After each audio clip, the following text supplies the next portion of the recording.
Joyeux anniversaire 2025 à son Excellence Monsieur le Président Paul Biya. C'est le message que l'on peut lire sur la banderole. Celui-ci a été chanté à l'unisson par le ministre Henri Eyebe Aïssi et les personnels du ministère des Domaines du Cadastre et des Affaires foncières, en compagnie d'une délégation de 20 membres du Conseil des chefs traditionnels du Cameroun, en abrégé CNCTC, ainsi que des invités spéciaux au début de cette traditionnelle cérémonie de présentation des vœux. Puis s'en est suivi des poignées de main chaleureuses et fraternelles, accompagnées des bouquets de fleurs du personnel du secrétariat général du MINCAF, Innocent Dilassi, et celui de son cabinet conduit par l'inspecteur général Constante Clarisse Kamgan. Au cours de cette autre étape de la cérémonie, les responsables et personnels des services rattachés, des partenaires, des délégations régionales du MINCAF, des ONG ainsi que des invités spéciaux ont à leur tour souhaité bonne année à Monsieur le ministre. Ces moments de partage et d'échange a été également ponctué par un bilan élogieux de l'année 2024 et les perspectives pour l'année 2025 dressées par le secrétaire général du MINCAF.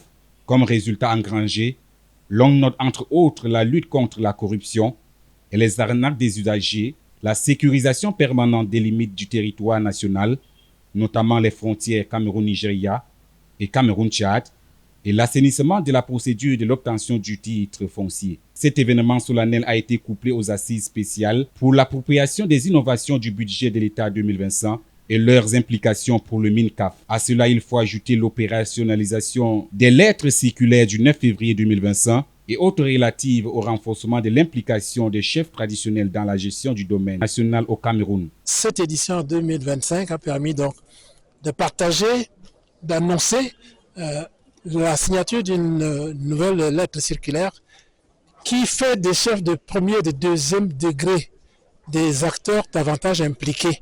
Cette déclaration vient ainsi mettre du baume au cœur des chefs traditionnels qui promettent d'apporter à l'État camerounais le soutien nécessaire pour que les conflits fonciers diminuent.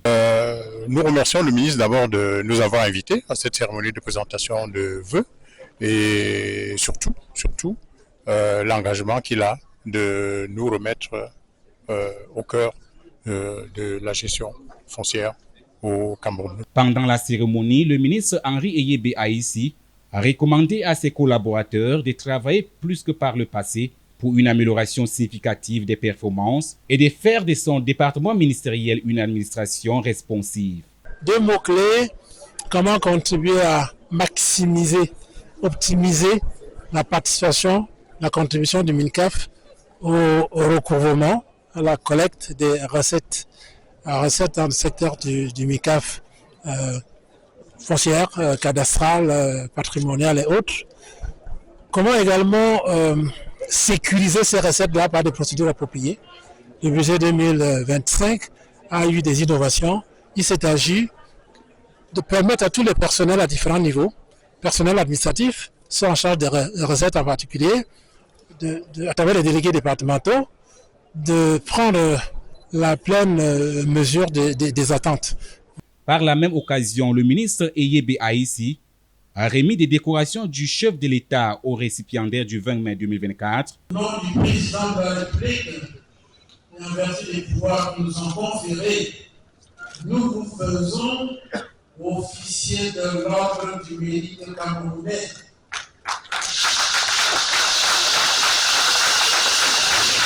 Afin de relever les multiples défis au cours de l'année 2025, le personnel du ministère des Domaines du Cadastre et des Affaires foncières a réitéré sa ferme détermination à contribuer à l'accomplissement de ses missions avec dévouement, abnégation et loyalisme.